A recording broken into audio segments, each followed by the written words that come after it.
안녕하세요. 10월 16일 출애굽기 32장 15절로 35절 하나님과 백성 사이에서입니다.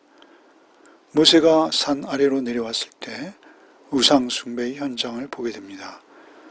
모세는 분노하여 십계명 돌판을 던져 깨뜨리고 하나님의 말씀을 쫓아 백성들을 징계합니다. 그러나 또한 동시에 자기의 영적 생명을 내어놓고 이스라엘을 위한 중보 기도를 드립니다. 이어지는 15절부터 읽겠습니다. 모세가 돌이켜 산에서 내려오는데 두 증거판이 그의 손에 있고 그 판의 양면 이쪽 저쪽에 글자가 있으니 그 판은 하나님이 만드신 것이요 글자는 하나님이 쓰셔서 판에 새기신 것이더라. 여호수아가 백성들의 요란한 소리를 듣고 모세에게 말하되 진중에서 싸우는 소리가 나나이다. 모세가 이르되 이는 승전가도 아니요 패하여 부르짖는 소리도 아니라 내가 듣기에는 노래하는 소리로다 하고 진에 가까이 이르러 그 송아지와 그 춤추는 것들을 보고 크게 노하여 손에서 그 판들을 산 아래로 던져 깨뜨리니라. 모세가 그들이 만든 송아지를 가져다가 불살라 부숴 가루를 만들어 물에 뿌려 이스라엘 자손에게 마시게 하니라. 이스라엘은 여호와의 강림하심을 경험했죠. 여호와의 강림 앞에 순종을 결단하며 언약을 맺었습니다. 그러나 모세가 성막 설계를 받으려고 40일 동안 시내산에서 내려오지 않자 그 모세를 기다리지 못합니다.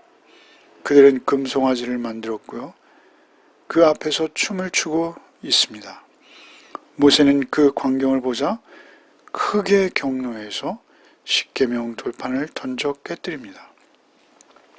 하나님과 맺은 언약의 돌판에 새겨져 있는 말씀, 그것을 가지고 돌아왔으나 이미 돌판이 필요 없을 정도로 그 언약은 깨어져 있었습니다.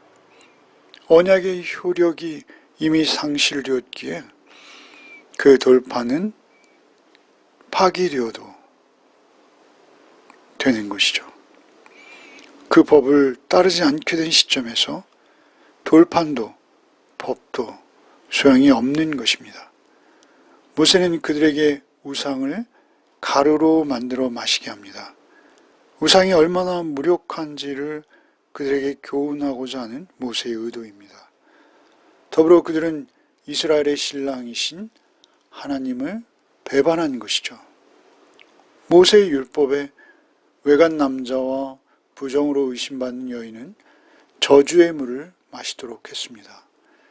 이스라엘 남편이 역시 하나님이시라는 점에서 이스라엘은 부정을 저지른 것이죠. 저주의 물을 마심으로 그들은 죄에 대해서 반드시 스스로의 죄값을 담당하게 된 것입니다. 모세는 이스라엘 공동체를 포기하지 않습니다. 그리고 이 죄에 대해서 하나님 앞에서 수습하기 시작하죠. 모세는 먼저 아론에게 이 죄에 대해서 추궁합니다. 21절 이하를 읽겠습니다. 모세가 아론에게 이르되 이 백성이 당신에게 어떻게 하였기에 당신이 그들을 큰 죄에 빠지게 하였느냐.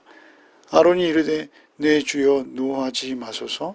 이 백성의 악함을 당신이 아나이다. 그들이 내게 말하기를 우리를 위하여 우리를 인도할 신을 만들라. 이 모세 곧 우리를 애굽 땅에서 인도하는 사람은 어찌 되었는지 알 수 없노라 하기에 내가 그들에게 이르기를 금이 있는 자는 빼내라 한즉 그들이 그것을 내게로 가져왔기로 내가 불에 던졌더니 이 송아지가 나왔나이다. 아론은 모세 다음으로 인정되는 이스라엘의 영적 지도자였습니다. 사태가 이렇게 된 것에 대해서 지도자로서의 책임이 있는 것이죠. 도대체 당신이 있음에도 이 백성이 어떻게 당신에게 했기에 이 지경이 될 수 있습니까? 라고 모세는 묻고 있는 것입니다. 그러나 아론의 변명은 참으로 유치한 수준이죠. 노하지 마십시오. 이 백성이 얼마나 악한지 당신도 이미 경험하지 않으셨습니까?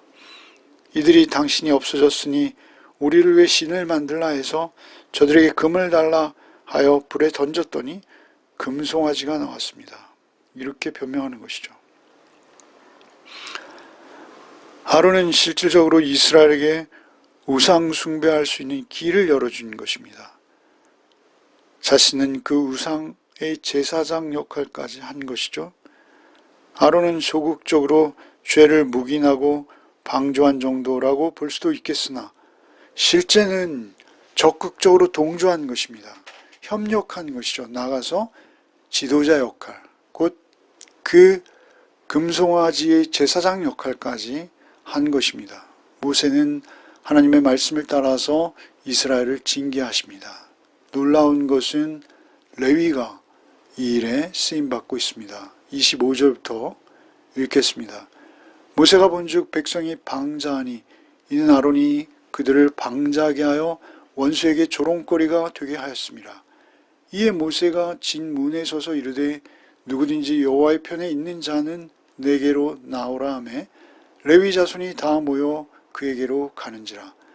모세가 그들에게 이르되 이스라엘 하나님 여호와께서 이렇게 말씀하시기를 너희는 각각 허리에 칼을 차고 진 이 문에서 저 문까지 왕래하여 각 사람이 형제를 각 사람이 자기의 친구를 각 사람이 자기의 이웃을 죽이라 하셨느니라. 레위 자손이 모세의 말대로 행하매 이날의 백성 중에 3,000명가량이 죽임을 당하니라. 모세가 이르되 각 사람이 자기의 아들과 자기의 형제를 쳤으니 오늘 여호와께 헌신하게 되었느니라. 그가 오늘 너희에게 복을 내리시리라. 모세가 여호와의 판에 있는 자는 내게로 나오라 라고 명령하시죠. 직역하면 여호와를 위하는 자 누구냐? 누가 여호와를 위하는가? 이렇게 번역할 수 있습니다. 누구든지 나올 수 있는데 다만 여호와를 위하는 자라는 조건이 제시되고 있는 것이죠. 이에 레위 지파 사람들이 나옵니다. 모세는 백성들에게 선택과 결단을 요구했고 그 요구에 레위가 응답하여 여호와의 편에 선 것입니다. 분명한 것은 그들은 즉시로 황금 송아지를 숭배했던 우상을 숭배했던 잘못을 깨닫고 회개한 것이 분명합니다. 그들이 레위 지파, 레위가 과거에 어땠든지 그것은 중요하지 않습니다. 그들이 우상 숭배에 동조했든지 또는 그렇지 않았든지 심지어 그들이 우상 숭배에 동조했을지라도 그들은 지금 여호와께 돌이키고 있습니다. 하나님께서는 그들을 사용하셔서 이스라엘을 징계하십니다. 3,000명가량이 죽임을 당합니다. 아마도 그들은 우상을 빻은 가루를 마시지 않았을 것입니다. 죽임당한 그들은 오히려 극렬히 우상 숭배를 주동했던 자들이 분명합니다. 공동체는 그들이 왜 징계를 피할 수 없는지 모두가 알고 있었을 것입니다. 이것을 통해서 이스라엘이 돌이키는데 또한 동기가 되었을 것이다 라고 여겨지는 것이죠. 어쨌든 징계는 엄격했습니다. 모세는 심지어 자기의 아들, 자기의 형제를 쳤다라고 보고하고 있습니다. 여호와께서는 그런데 놀라운 것은 이것을 헌신이라고 하십니다. 그들은 이 일로 오늘 복을 받았다라고 하십니다. 이것이 어떻게 헌신이 될 수 있을까요?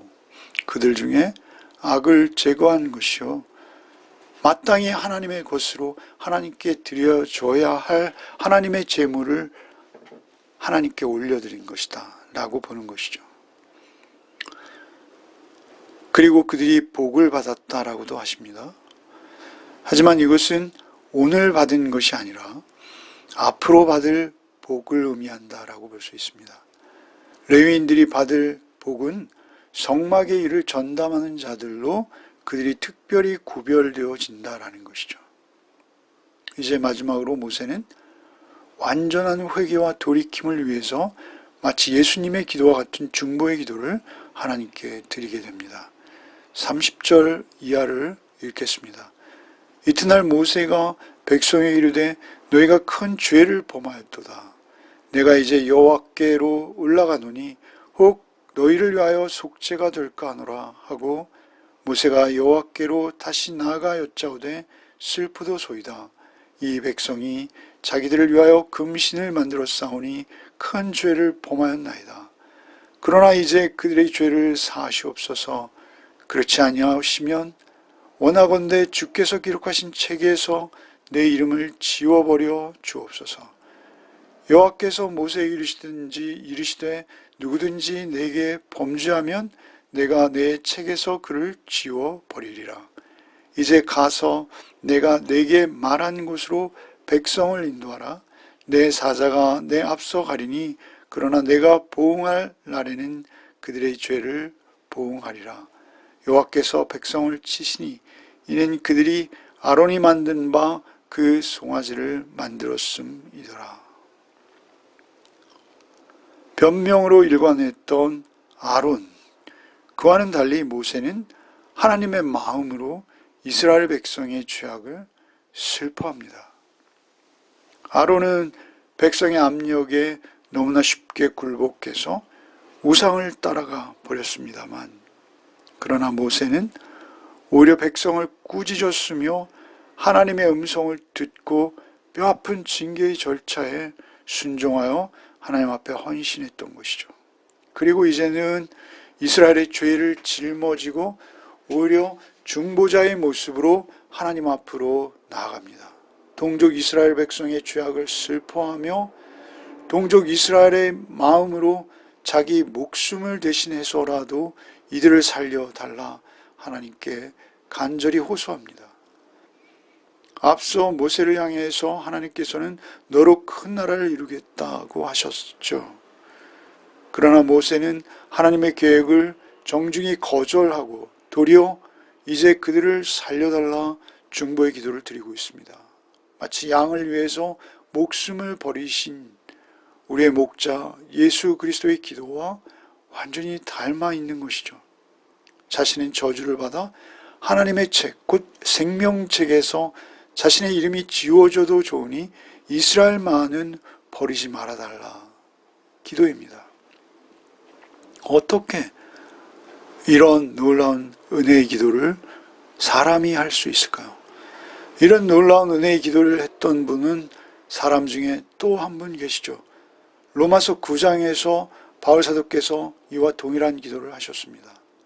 로마서 9장 3절 나의 형제 곧 고륙의 친척을 위하여 내 자신이 저주를 받아 그리스도에게서 끊어질지라도 원하는 바로다. 이것은 생명책에서 지워지는 것 또는 그리스도에게서 끊어지는 것 동일한 것입니다. 어떻게 이런 기도가 가능할까요? 죄 중에 죽어갈 저 무지하고 불쌍한 영혼들에 대한 사랑 때문이 분명한 것이죠. 그 사랑이 어떻게 가능할까요? 놀라운 것은 그 사랑을 온전히 받고 누리는 자들만 이런 기도를 드릴 수 있다라는 것이 성경의 진리입니다. 그 사랑을 받아 그 사랑으로 구원받은 자만 가능한 기도라는 것이죠. 늘 이런 기도 앞에 우리는 우리의 부족함을 깨닫게 됩니다. 우리의 부족함을 알 수밖에 없는 것이죠. 기도하겠습니다. 주님, 오늘도 주의 말씀 안에 하루를 거하게 하시니 감사합니다. 주님, 우리에게 사랑 없음을 긍휼히 여겨 주시옵소서. 주께서 나를 사랑하신 그 사랑, 오늘도 더 깊이 깨닫는 은혜가 있게 하여 주옵소서. 오직 기도할 것은 그 십자가에 피 흘리신 그 주님의 사랑의 깊이와 너비와 높이를 알아가는 하루가 되게 하여 주시옵소서. 오늘도 구와 없기는 주의 사랑으로 구원받은 자답게 오늘 하루를 살아낼 수 있도록 주께서 성령으로 우리를 도와주옵소서. 예수 그리스도의 이름 받들어 간절히 기도합나이다. 아멘.